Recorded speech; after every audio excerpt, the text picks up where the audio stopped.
대한민국은 지금 유례없는 속도로 늙어가고 있습니다.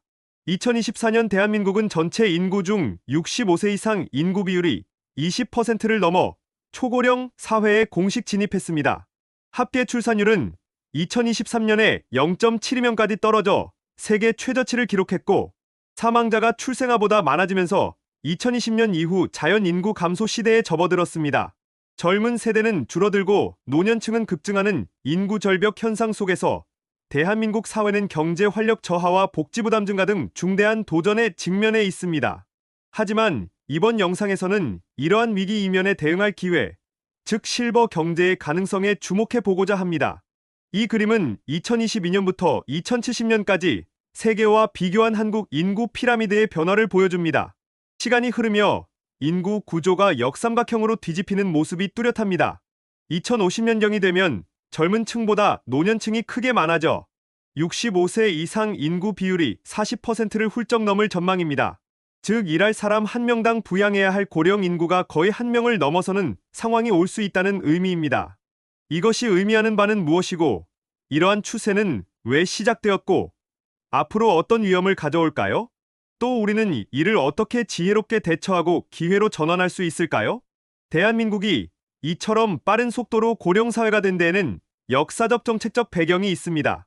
먼저 출산율 급감의 역사를 살펴볼 필요가 있습니다. 1960년대 초까지만 해도 한국 여성 1명이 평생 평균 6명 이상의 자녀를 낳았지만 불과 한 세대 만에 출산율이 급격히 하락했습니다. 이 그래프는 지난 60년간 한국 합계 출산율의 변화를 나타냅니다. 1960년 약 5.95명이던 출산율은 1980년에 2.8명으로 떨어졌고 2000년대에 들어 1명대 이하로 추락하였습니다. 특히 1980년대 후반 1.5명 수준으로 인구 대체선 이하가 된 이후에도 계속 감소하여 2018년 처음으로 1명 미만을 기록했고 최근에는 0.7명대까지 내려온 상황입니다. 이렇게 출산율이 급격히 낮아진 데에는 몇 가지 정책적 사회적 원인이 지목됩니다. 가장 큰 요인은 과거 정부의 산하 제한 정책입니다. 1960년대부터 80년대까지 인구 과잉을 우려한 정부는 딸아들 구별 말고 둘만 낳아 잘 기르자는 표 아래 적극적인 가족계획 정책을 펼쳤습니다. 피임법을 보급하고 IUD 삽입, 남성 정관수술 지원 등 강력한 반출산 정책을 실시한 결과 불과 20여 년 만에 출산율을 절반 이하로 떨어뜨리는 효과를 낳았습니다. 정부는 1996년이 되어서야 저출산 문제를 인식하고 산하 제한 정책을 공식 폐기했지만 이미 출산율 하락 추세는 굳어지고 있었습니다. 둘째, 경제적 부담과 경쟁 심화로 인한 아이 안 낳고 못 낳는 사회가 되었습니다. 교육열이 높고 입시 경쟁이 치열한 한국에서 자녀를 키우는 데는 막대한 비용이 듭니다. 2000년대 이후 가구당 사교육비 지출이 크게 늘어 현재 많은 부모들이 사교육비 부담 때문에 둘째 이상 자녀를 가지길 꺼립니다. 실제 한 설문조사에서는 응답자의 90%가 높은 교육비 때문에 출산을 주저한다고 밝혔습니다. 또한 최근 10년 사이 집값이 80% 이상 폭등하면서 젊은 세대는 결혼과 출산을 미루거나 포기하는 경우가 많습니다. 주거 불안정과 양육비 부담, 거기에 더해 취업난과 장시간 노동 문화, 고용 불안 등도 결혼과 출산을 가로막는 요인입니다. 여성의 학력과 경제활동 참여는 높아졌지만 여전히 육아 지원과 직장 문화의 부족으로 일과 가정의 양립이 어려운 환경도 한몫하고 있습니다. 결국 많은 젊은이들이 결혼을 늦게 하거나 아예 하지 않고 낳을 바엔 하나만 잘 키우자는 인식이 보편화되었습니다. 정부도 2000년대 중반부터 저출산 대책에 막대한 재정을 투입해왔지만 효과는 미미했습니다. 지난 15년간 투입된 예산이 약 280조 원 이상에 달하지만 대부분 일시적인 현금 지원이나 출산 장려 캠페인 등 단기 처방에 그쳤습니다. 근본적인 일자리 안정, 주택 비용 경감, 육아 지원 인프라 확충 등 구조적 문제 해결에는 미흡했고 그 사이 청년층의 결혼 출산 기피 현상은 더욱 심화되었습니다. 이러한 초저출산 기조와 더불어 평균 수명 연장으로 인한 고령화도 빠르게 진행됐습니다. 한국인의 기대 수명은 2020년 기준 83세로 세계 상위권이며 의료 발전으로 계속 늘어나는 추세입니다. 출산율 저하와 수명 연장이 겹치면서 한국은 전례 없이 급속한 속도로 인구 고령화를 겪게 된 것입니다. 2000년에 65세 이상 인구 비율이 7%를 넘는 고령화 사회에 진입한 데 이어 불과 17년 만인 2017년 14%를 넘겨 고령 사회가 되었고, 다시 7년 만인 2024년에 20%를 돌파해 초고령 사회 단계에 들어섰습니다. 고령화 속도 면에서 한국은 세계 최고 수준으로 65세 이상 인구 비중이 2019년 14.9%에서 2067년에는 46.5%에 달해 일본을 제치고 세계 1위가 될 것으로 전망됩니다. 한마디로 세계에서 가장 빨리 늙어가는 나라가 된 것입니다. 이처럼 인구 구조의 급변은 여러 심각한 사회적 위험을 예고하고 있습니다. 첫째로 생산인구의 급감으로 인한 경제 활력 저하가 우려됩니다. 현재 15에서 64세의 생산 연령 인구는 2020년 약 3,700만 명 수준에서 지속 감소하여 30년 뒤인 2050년에는 지금보다 10% 이상 감소할 전망입니다. 더 장기적으로 보면 2065년경에는 노동력 규모가 현재의 절반 수준으로 줄어들 것이라는 경고도 있습니다.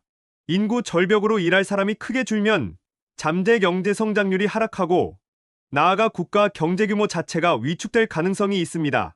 한국은행은 지금과 같은 추세라면 2040년경부터 한국 경제가 성장 정체를 넘어 마이너스 성장을 보일 수 있다고 분석했습니다.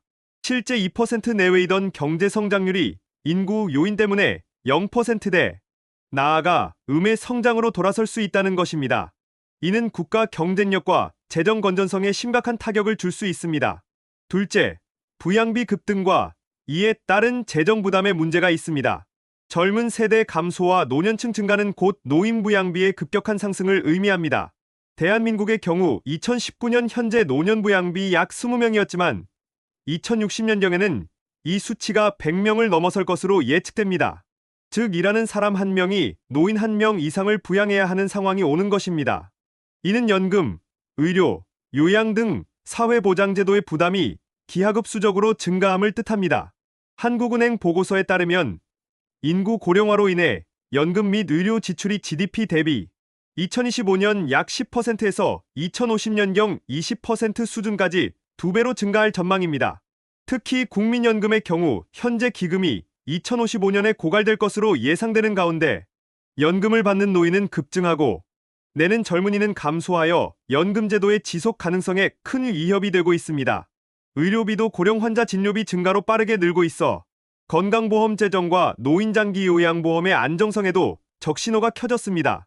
이외에도 세대 간 부의 이전 구조가 약해지면서 노인 빈곤 문제가 심각해질 수 있는데 이미 한국 노인들의 상대적 빈곤율은 OECD 최고 수준 40% 이상에 달하고 있습니다. 셋째, 노동력 부족과 세대의 균형 붕괴로 인한 사회적 충격입니다. 젊은 층의 인구 감소는 군 입대 자원 감소, 교육기관 학생 수 감소, 지역 공동체 붕괴 등 다방면에 영향을 줍니다. 인구 소멸이 거론되는 지방 지역들도 늘고 있습니다. 예를 들어 전남의 경우 이미 전체 인구 중 27% 이상이 고령자로 전국 최고 수준이며 청년 유출로 일부 군지역은 학교와 산부인과가 사라질 정도입니다. 이는 지역 불균형을 심화시키고 농촌 등 1차 산업 기반의 붕괴로도 이어질 수 있습니다. 또한 젊은 층에게 부과되는 부양 부담의 가중은 세대 갈등의 원인이 될 수도 있습니다. 연금 개혁이나 복지 재원 부담을 둘러싸고 누가 더 부담할 것인가에 대한 사회적 갈등이 나타날 가능성이 있습니다. 정리하면 초저출산과 고령화로 인한 인구 구조 불안정은 경제 성장 둔화, 재정 위기, 지역 및 세대 갈등 같은 다층적인 위험 요소를 내포하고 있습니다. 따라서 이를 해결하기 위해서는 인구 구조 변화에 대한 선제적인 대응 전략이 필요합니다. 다행히도 위기를 기회로 바꿀 수 있는 새로운 패러다임에 대한 논의가 세계적으로 활발합니다. 바로 고령 사회를 새로운 시장과 일자리의 기회로 보는 관점, 실버 경제입니다. 인구 고령화를 위기가 아닌 기회로 전환하기 위해 떠오른 개념이 바로 실버 경제입니다. 실버 경제란 고령층을 중심으로 형성되는 새로운 경제 영역을 의미합니다. 여기에는 노년층을 대상으로 한 상품과 서비스 시장뿐만 아니라 고령층의 노동 참여와 사회공헌 활동까지 포괄하는 개념입니다. 쉽게 말해 노인을 부양해야 할 대상이 아니라 하나의 역동적인 소비자층이자 생산자층으로 보는 관점이라고 할 수 있습니다. 실버 세대는 과거 세대보다 소비 수준과 요구가 높습니다. 전 세계적으로 60세 이상 인구의 소비 지출은 빠르게 증가하여 2020년 기준 약 15조 달러 규모의 거대한 시장을 형성했고 2030년에는 27조 달러 규모까지 성장할 것으로 전망됩니다. 이는 고령층이 세계 최대의 신흥 소비자군으로 부상하고 있음을 의미합니다.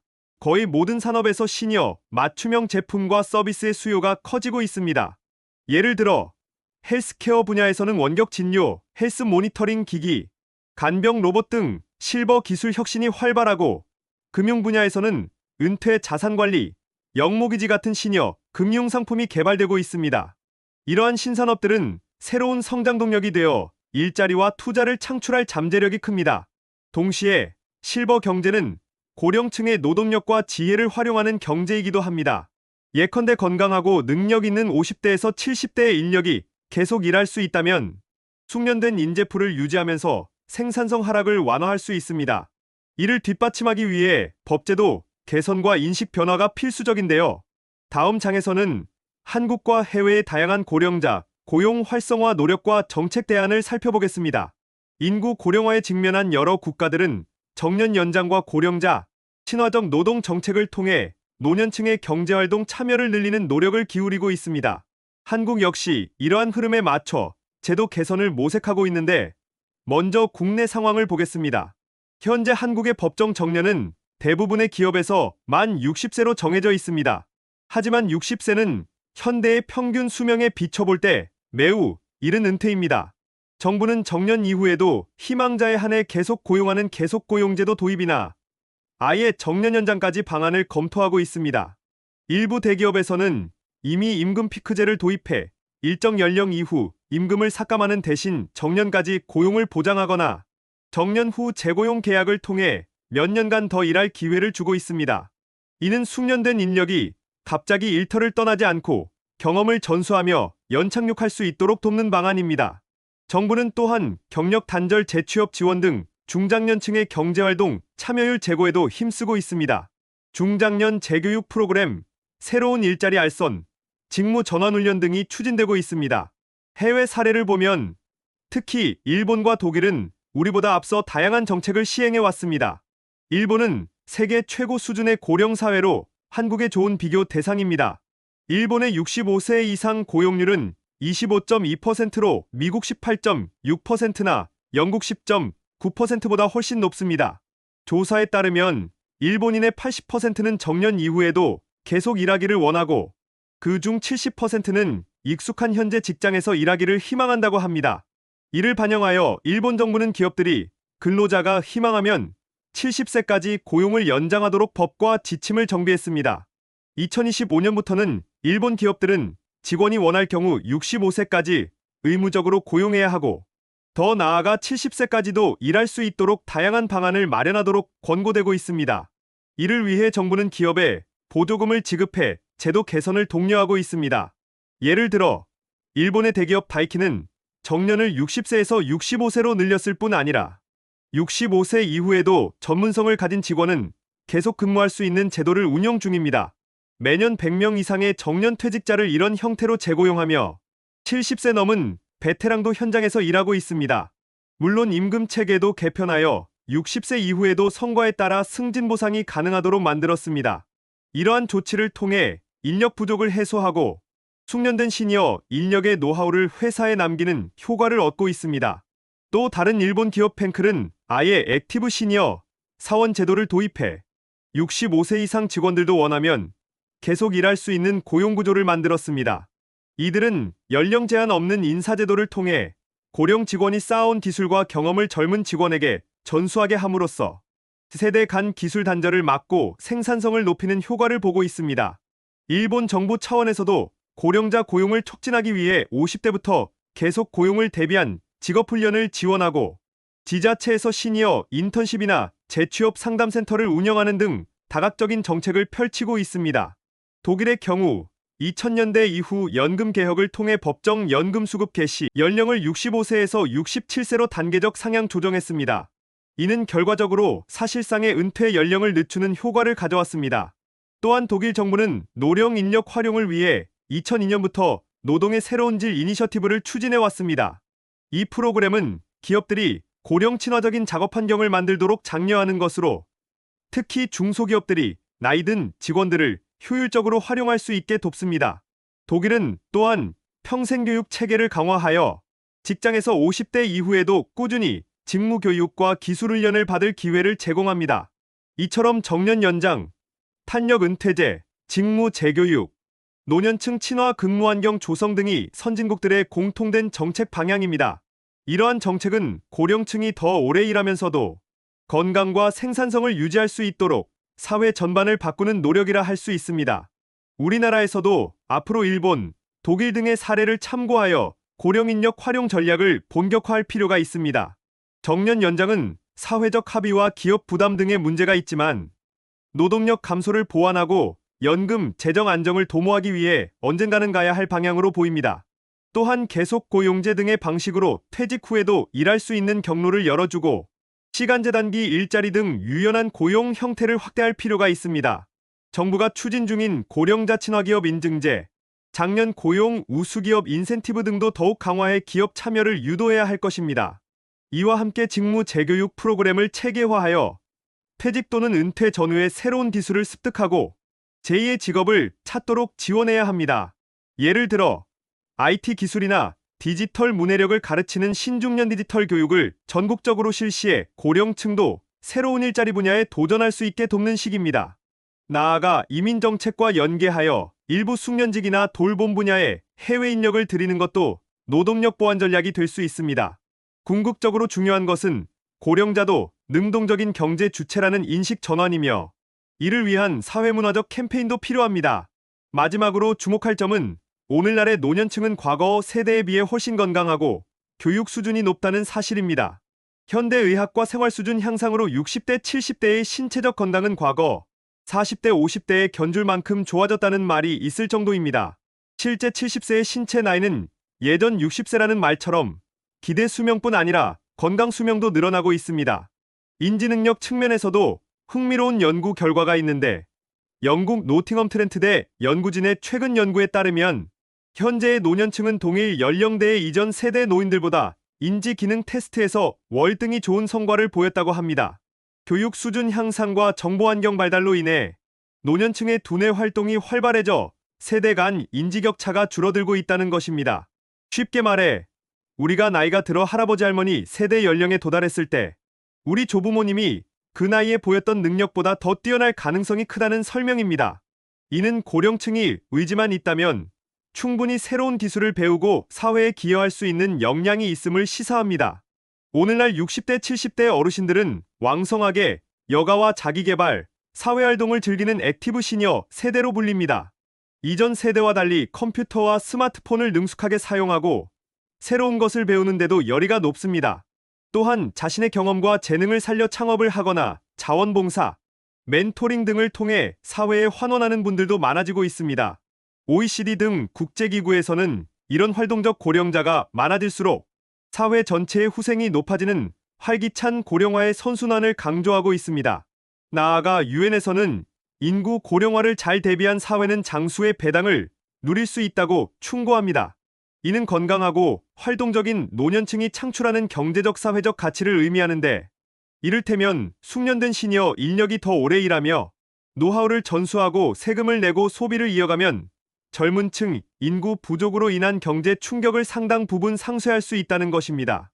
또한 노년층의 사회 참여가 늘면 세대 간 이해와 협력이 증진되고 노인 세대의 삶의 만족도와 건강 상태도 개선되어 궁극적으로 사회복지, 지출의 증가폭을 줄일 수 있다는 분석도 있습니다. 정년을 넘어 일하는 것은 개인적으로도 큰 혜택이 있습니다. 계속 일하는 노인은 소득을 추가로 얻어 생활 안정에 도움이 될 뿐 아니라 이를 통한 사회적 연결망 유지로 외로움을 줄이고 정신건강에 긍정적인 효과를 봅니다. 여러 연구에서 은퇴를 늦출수록 치매 발생 위험이 낮아진다거나 일을 함으로써 삶의 목적의식과 활력이 유지된다는 결과가 보고되고 있습니다. 즉, 일하는 노인은 자신의 삶도 풍요롭게 하고 가족과 사회에도 더 적은 부담을 주는 윈윈이 될 수 있는 것입니다. 마무리하자면 오늘날 우리 사회의 50대 이상 시니어들은 과거와 비교할 수 없을 정도로 능동적이고 가치 있는 자산입니다. 더 오래 건강하게 일하고 싶어 하고 충분한 능력도 갖추고 있습니다.